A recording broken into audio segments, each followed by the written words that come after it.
This is the Knowledge Graph Insights podcast, episode number 41. As groundbreaking new AI capabilities appear on an almost daily basis, it's tempting to focus on the technology. But advanced AI leaders like Tara Raafat focus as much, if not more, on the human side of the knowledge graph equation. As she guides metadata and knowledge graph strategy at Bloomberg, Tara continues her career-long focus on building the star-shaped teams of humans who design and construct a solid foundation for your enterprise knowledge. Welcome to the Knowledge Graph Insights podcast, where experts on knowledge graphs and the semantic web share their wisdom with the digital and business communities. Our mission is to demystify and democratize knowledge graph technology and practices to make the benefits of knowledge graphs and semantic technology accessible to all. And now, here's your host, Larry Swanson.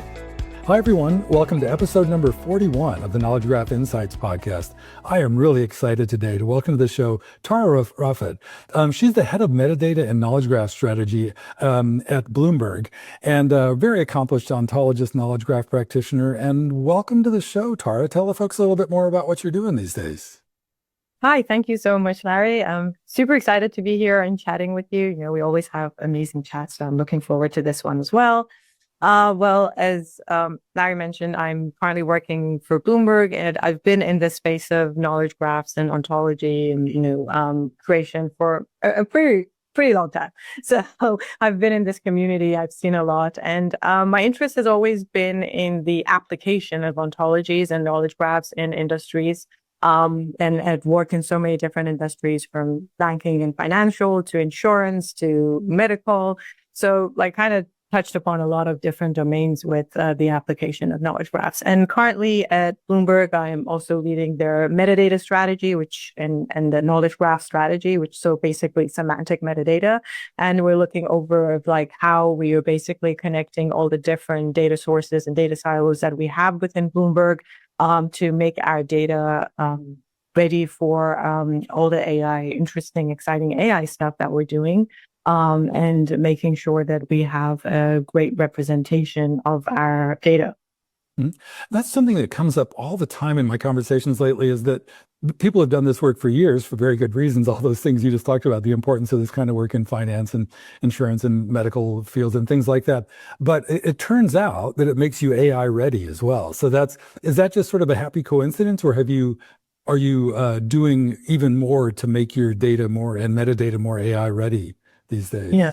In a sense, you could say happy coincidence, but I think from the very beginning of when you think about ontologies and knowledge graphs, the goal was always to make your data machine understandable, right? So whenever people ask me you're an ontologist, what does that even mean? My explanation was always, I take all the information in your head and put it in a way that is machine understandable, right? So now encoded in that way. So now when we're thinking about the AI era, it's basically we're thinking if AI is operating on our information, on our data, it needs to have the right context and the right knowledge. So it becomes a perfect fit here, So if data is available and ready in your knowledge graph format, it means that it's machine understandable, it has the right context, it has the extra information that an AI system, specifically in the LLM era and generative AI, needs in order to make sure that the answering that it's done is more grounded and based in facts, or have a better provenance, and it's more accurate in quality. Yeah, that's right. You just reminded me, it's not so much serendipity or a happy coincidence. No, it's just what we do. We make things accessible. The whole beauty of this. We knew it was coming, right? The word AI has changed so much. It's the same thing. It just keeps popping up in different contexts. But yeah, you're actually a visionary futurist, and as all of us are in the prior. Yeah. But hey, one of the things here in your long experience, one of the things I love most, there's a lot of things I love about your work. I even wrote about it after KGC. Yeah. I kind of summarized one of your talks, but and I think it's on your LinkedIn profile now, you have this great definition of a knowledge graph, and you liken it to a biological concept that I like. So can you talk a little bit about that? Sure. I kind of see knowledge graph as the DNA of data, or DNA of our information. And the reason I started thinking about it that way is when you think about the human DNA, you're literally thinking of the structure and relationship of the organisms and how they operate and how they evolve. So there's a blueprint of their operation and like how they would grow and evolve. And that is very similar to, for me, that's very similar to when we start creating a knowledge graph representation of our data, because we're again capturing the structure and relationships between our data, and we're actually encoding the context and the rules that are needed to allow our data to grow and evolve as our business grows and evolves.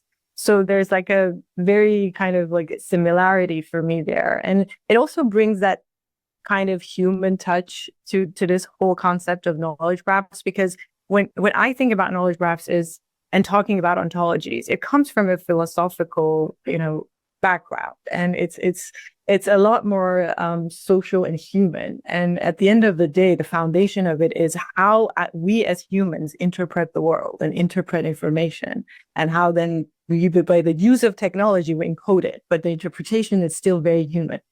So that's why this link for me is actually very interesting. And I think one more thing I would add, which is I do this comparison to also emphasize on the fact that knowledge graphs are not just another database or another data store. So I don't like companies to look at it from that perspective. They really should look at it as the foundation on which their data grows and evolves as their business grows. Yeah, and that foundational role, it just keeps coming up again, related to AI a lot, the LLM stuff that I've heard a lot of people talk about, like the factual foundation for your AI infrastructure and that kind of thing. And again, another one of those things like, yeah, it just happens to be really good at that. And it was purpose built for that from the start. Yeah. You mentioned a lot in there, the human element, and that's what I was so enamored of with your talk at KGC and other talks you've done. We've talked about this, and it's sort of one of the things that, just a quick personal aside, one of the things that drives me nuts about the current AI hype cycle is this idea like, oh, we can just get rid of humans. It's great. We'll just have machines. And I'm like, have you not heard like every conversation I've done about 300 different interviews over the years, every single one of them talks about how it's not technical, it's not procedural or management wisdom, it's always people stuff. It's like change management and working with people. Can you talk about how the people stuff manifests in your work in metadata strategy and knowledge graph construction? Sure. I think there are different aspects to it, and we can choose to talk about either of these aspects. So I think going to the AI aspect of it, right, and the replacement of humans by AI, right? This conversation comes up a lot as well in the context of creating knowledge graphs and ontologies, right? Because now they're like, oh, LLMs can create ontologies, they can create Sparkle queries, they can, create shackle shapes from your data. So why do we even need human, right? Like all of these are being automatically generated. And the thing is, like, it's not wrong that they can do this, but it's the matter of like, how accurate is this, and how adaptable is it? How relevant is it to what you are really trying to do, right? So if you think about the human element, it's really the human that brings the whole context, the creativity, the domain intuition, the knowledge, right, to the building of these ontologies, even if it's being done with an AI agent or with an LLM. So the LLMs can always start creating for you this whole initial, basically, model that you can operate from. But it's really you as a human who know why this thing should be created. What is it going to be used for? What is the initiatives of creating it? And you have the knowledge, both from an ontologist perspective, from a structure, as well as a domain expert to basically evaluate this model and say, like, is this really correct? Like, you have that domain intuition is like, this doesn't sound right, so I need to tweak it. I need to train it, right? So this whole role of training, role of evaluation, role of expansion. These are all very human elements that still exist in the ontology creation world in the context of LLMs per se, right? And whenever I say this, I always put a little quote and they're like, oh, maybe I'll change my idea in like my comments in 6 months' time. I don't know, like the way AI is progressing. But one thing I'm sure is that human oversight is still gonna be there, right? Because who's gonna define the ask? Like what is the initiative, right? That I'm creating this ontology for, right? That element of it. But also there is the other aspect when you think about the organization and the you're creating an ontology, you're creating a knowledge graph for. There's a lot of other elements that play a role, like what is the ecosystem you're operating in? What are the legacy systems that you have? What are the what is the quality of data that currently exists in your system? What are the different workflows and processes that are there? And what are the different people that you actually have to collaborate with, work with? What are their opinions? How likely are they to agree on these common vocabulary that an LLM will come up with? They all have very different perspectives and they have very different views from like how this knowledge graph is going to be used. And that's still very human, right? You know, they have clients with different perspectives. They're clients that, or people who think or talk about things differently. And all those aspects needs to also be brought into this whole process of the ontology modeling or the knowledge graph creation. And I don't think, at least as of today, any LLM has, you know, that capability to bring that human aspect into the process. Exactly. No, I love the way you articulate that too. And I've seen you talk a number of times about this, and you come at it from a number of different angles. Like first, and one of the foundational things, and the reason I wrote that blog post after KGC was your kind of pragmatism seems to be at the base of this. Like, who do we got to talk to get this done? And you just kind of alluded to that in your last answer. But I'm curious, you talked, for example, like the first part is just like a new knowledge graph initiative, just getting buy-in. Like, you know, and you need executive sponsorship, you need, you know, can you talk a little bit about kind of that aspect of it, like getting a knowledge graph project off the ground? Who's involved at that point? Right. So I think like I usually say like we start with the fact that, oh, knowledge graphs are great. And like we know about all the technologies that are out there and there's so many great tutorials and books now talking about it. But when we actually get into the implementation phase, or actually we want to bring this knowledge graph into an enterprise, there's a lot of different layers that we have to go to. And you brought in the first aspect, which is literally the buy-in, right? And when it comes to the buy-in aspect, I like to think about it from the different roles that people have in an organization, as opposed to necessarily saying, oh, the C-suite or the managers or the engineers or that, but really like what is the position that people take, right? So one of the roles or one of the positions is basically the decision makers. You know, they could be the C-suite, it could be a different management, it could be a small company, so it could just be the owner of that company that you have to sell to. But those are the ones who basically signed a check for you to say, okay, let's get started, right? The first buy-in. And for those people, you know, you really have to speak in the context of the business and the dollar values, right? Because you want them to show that whatever you're doing is bringing value to the business, and usually value is either through dollar values or customer satisfaction, which again results in better dollar values. So business values. So that's kind of the conversation you want to have with those people, right? And then you're going to meet other people in different levels, whether it's different managers or engineers or other people that you have to work with, which can be like skeptics. You would deal with a lot of skeptics that they're like, and it's important to understand where does this skepticism come from. And it's usually because of the unfamiliarity of these people with the technology and the fact that they're not comfortable with like, oh, this new thing. And how am I going to, if it's an engineer, it's like, how am I going to support this? Is it like, now I have to learn a new thing? Or like, how is this going to work? What's wrong with, or they're resistant to change, right? And that's a huge thing that you'll see. Like, why do I have to change? I've been operating like this for a long time. Why does that I have to change? And I think for these people, it's very important to do this whole knowledge transfer process and make sure they start feeling comfortable with the technology and try to speak again in their language. So it's about like knowing the audience that you have and making sure you take them along the journey and prepare them, as opposed to like making decisions in a silo and then going to them and like, hey, from tomorrow you have to make this change of how you develop things or how you see your data or how you model your data, basically. So this is the skeptics. And then there are a lot of enthusiasts, which is great. So you want to make sure that those people become your allies because they're enthusiastic in terms of like what are the new technology. They're very willing to learn. So you have to find that crowd as well to make sure that that crowd is like behind you, and it's you also train them and be very transparent with them in terms of all the things that you are doing.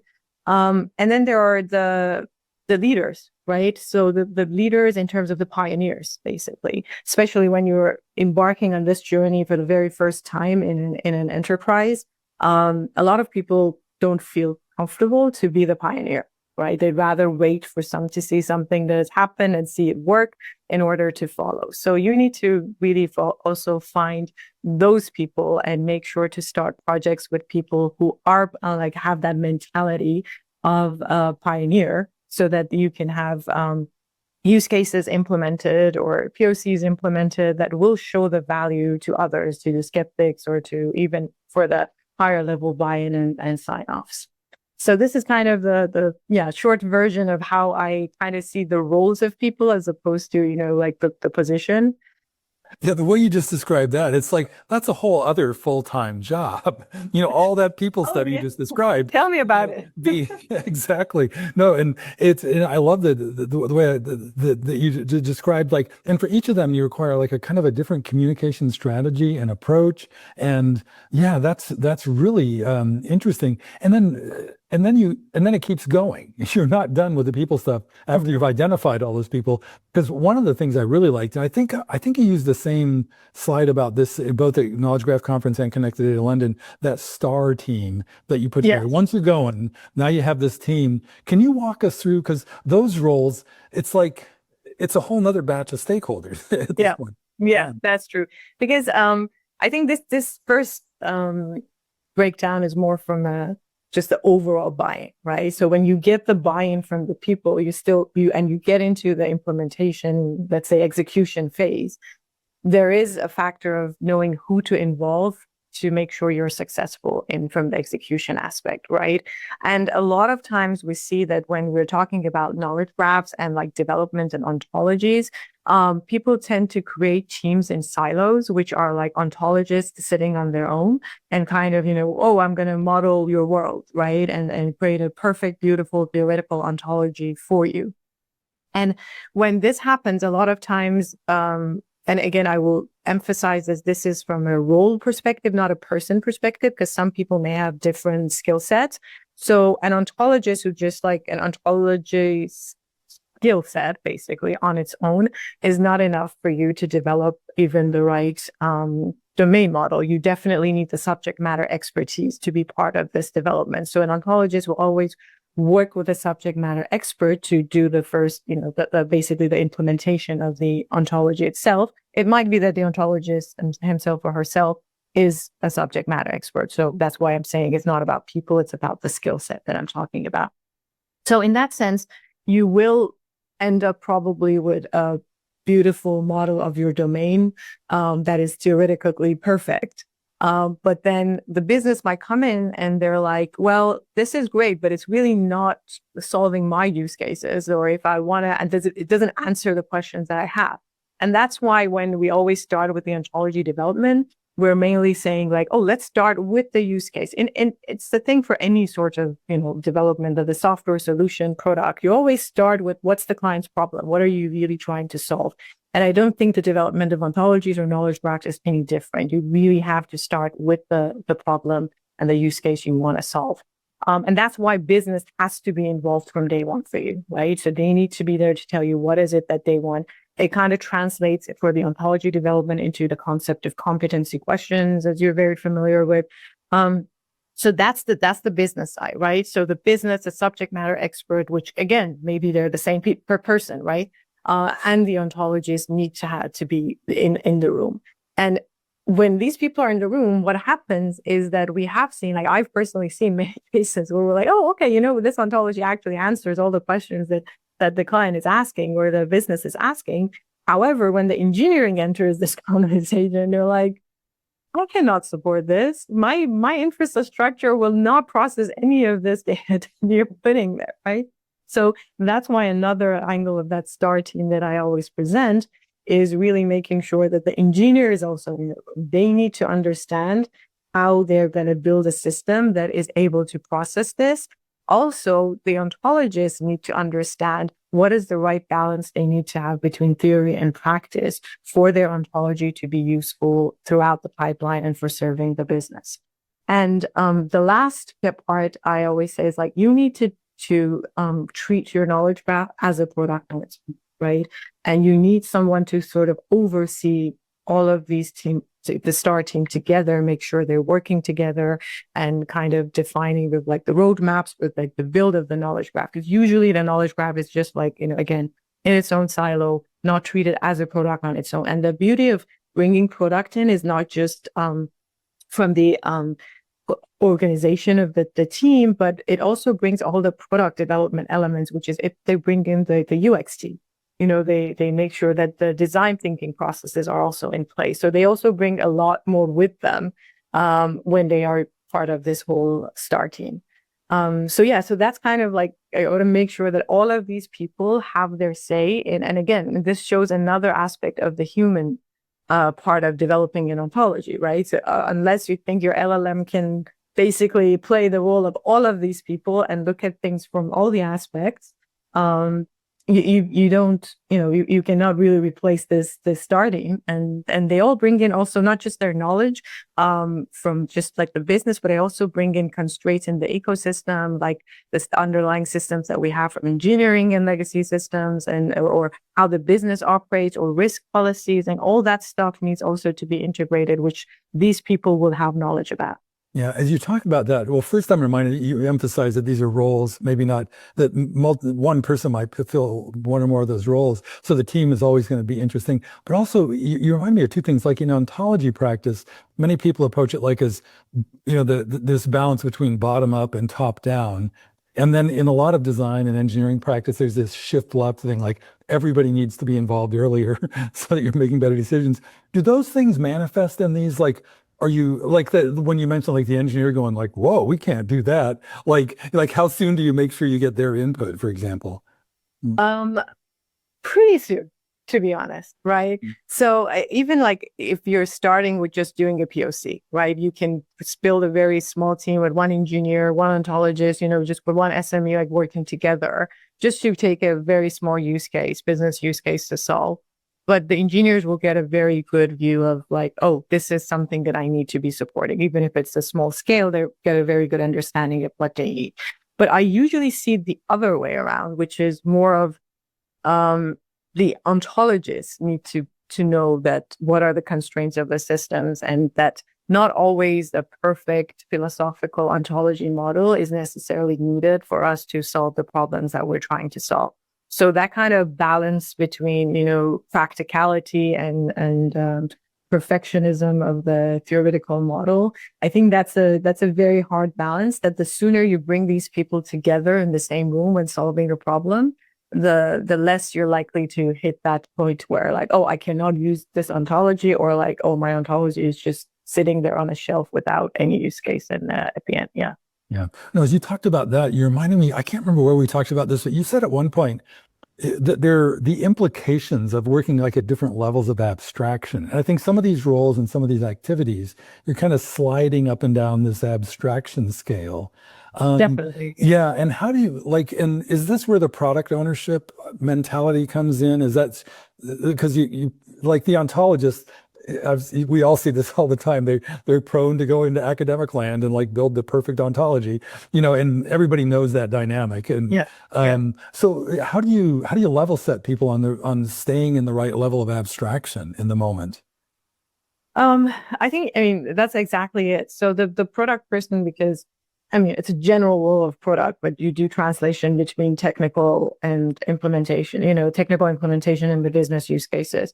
So what I tend to do is always to say that the ontologists are no different than the engineer, right? They are actually, in the context of what we're trying to build, they are part of the same team for me, right? They are implementing something that will be used by business. Hence, they need to be involved with the business from day one. This like a huge gap that usually exists between the ontologist and the business, or even the client, right? It's the thing that causes the most problem.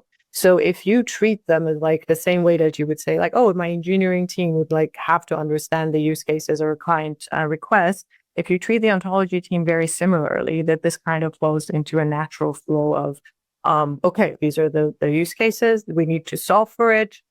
In order to solve that, there are multiple components. One could be an infrastructure piece to be built. One is the ontology model to be built, and so on and so forth, a layer of governance on top of it. So there's a lot of elements, but it all gets treated as one product being built for a specific client, for a specific use case. Hence, requirements get, defined when all these people are together as a team and understanding, like, what should be done, what shouldn't be done, what's the right level of abstraction that you need to have for your model.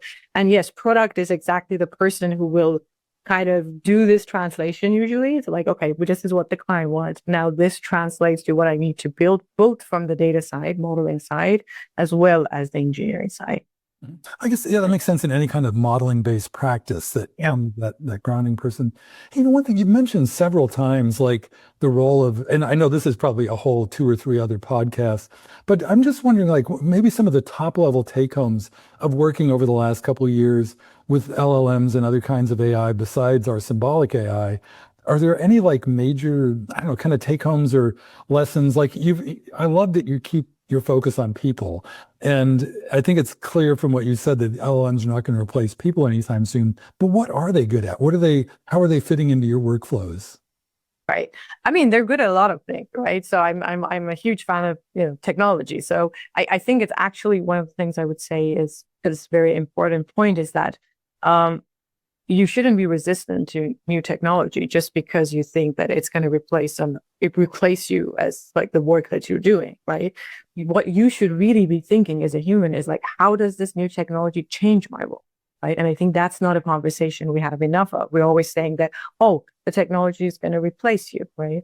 But that's not the case. The technology is going to change your role. So whether it's a new skill set that you have to have, or whether that you have to use your knowledge in a different way, I think that's how we should be really thinking about it. And again, LLMs are really great in a lot of things. Always, even prior to LLMs, with ML has been really great in entity extraction, relationship extraction, building the initial relationships between concepts, or even data mapping to the ontology models that we have. So we should definitely make use of this. I mean, there's no doubt about it. We should be very agile as how we develop our product in order to include any new technology, any new advancement that could help us. But on the side, like the human aspect, it's just that your role changes, right? It's not you don't necessarily just get replaced and like goodbye.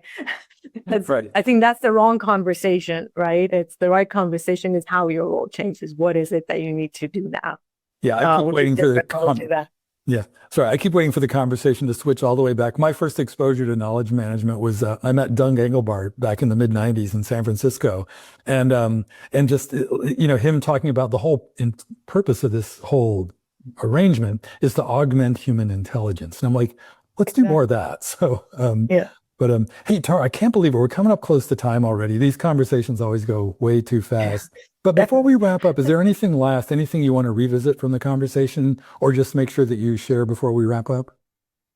Yeah, sure. I think we talked about a lot of different things, and there's, and you've been in my talks. There's so much that you can talk about when it comes to the development, and especially the human blueprint. But I think one thing that I would very much stress on is what I mentioned initially is like, I don't want people to think of knowledge graph just as another database, or knowledge representation is just another database in a company. I want them to really treat it as the true foundation of the knowledge and information for the firm, for the enterprise, for the company they're working on. Because no matter, at least for the foreseeable future, no matter how much advancement we make on the AI side, the interaction methods might change with your data, but the fact that the data needs to be there, it needs to be clean, it needs to be understandable and contextualized, doesn't change. That's your goal, and you need to really treat it as gold.